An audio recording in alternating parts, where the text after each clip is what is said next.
Welcome to మహాన్ vlogs. ఈరోజు మేము స్పెషల్గా కొబ్బరి పాలు రైస్ ప్రిపేర్ చేసుకుంటున్నాము. దానికి కావాల్సిన ఇంగ్రీడియంట్స్: రైస్ 1 kg, అందులోకి ఒక కొబ్బరికాయని తీసుకొని దాంట్లో మనం మిక్సీకి వేసేసుకొని ఆ కొబ్బరిని పాలు తీసుకోవాలి. ఒక కొబ్బరికాయ సరిపోతుంది.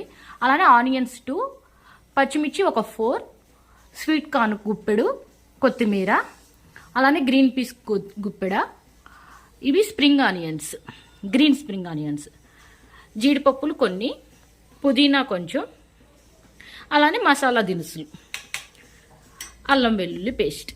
పెద్ద కడాయి పెట్టుకొని అందులోకి ఒక 100 grams ఆయిల్, అలానే 3 spoons గీ వేసుకోవాలి. ఇప్పుడు మసాలా దినుసులన్నీ వేసుకోవాలి. స్టార్ అనాస్ అని, బిర్యానీ ఆకు, చెక్క, లవంగాలు అన్నీ, యాలక్కలు, పుదీనా వేసుకోవాలి. అలానే ఆనియన్స్, పచ్చిమిర్చి,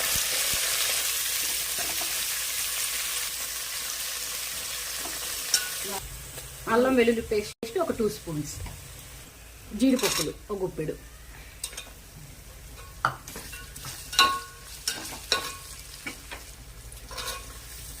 జీడిపప్పుల తర్వాత స్వీట్ కార్న్, అది కూడా ఒక గుప్పెడు తీసుకోండి. అలానే గ్రీన్ పీస్,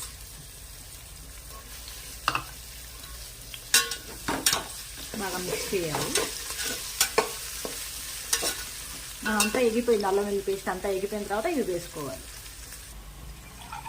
మొత్తము మనం 1 kg రైస్ తీసుకున్నాం కదండి, దాంట్లోకి కొబ్బరి పాలతో మిక్స్ చేసి మొత్తం 7 గ్లాస్ వాటర్ పోయాలి.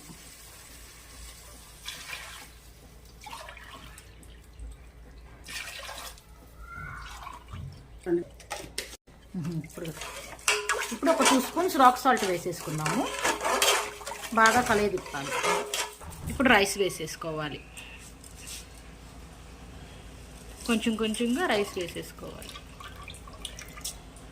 ఇందాక వాటర్ వేసేసాం కదండి, వేసేసాక ఇంకా మనం మూత పెట్టేసేసాక ఒక 1/2 hour తర్వాత ఓపెన్ చేసి చూస్తే రైస్ మొత్తం ఇలా ఉడికిపోతుంది. దీన్ని ఇంకా మనం సర్వింగ్ బౌల్లోకి సర్వ్ చేసుకోవటమే. Final output. మీకు నచ్చితే కనుక లైక్ చేయండి, షేర్ చేయండి, అలానే సబ్స్క్రైబ్ కూడా చేయండి. Keep smiling. Thanks for watching. మీకు కనుక నచ్చితే మీరు కూడా ఇంట్లో ట్రై చేసి ప్రిపేర్ చేసుకోండి. స్పెషల్ చికెన్ ఫ్రై, సాంబార్, పాలకూర చికెన్, అలానే కొబ్బరి పాల రైస్.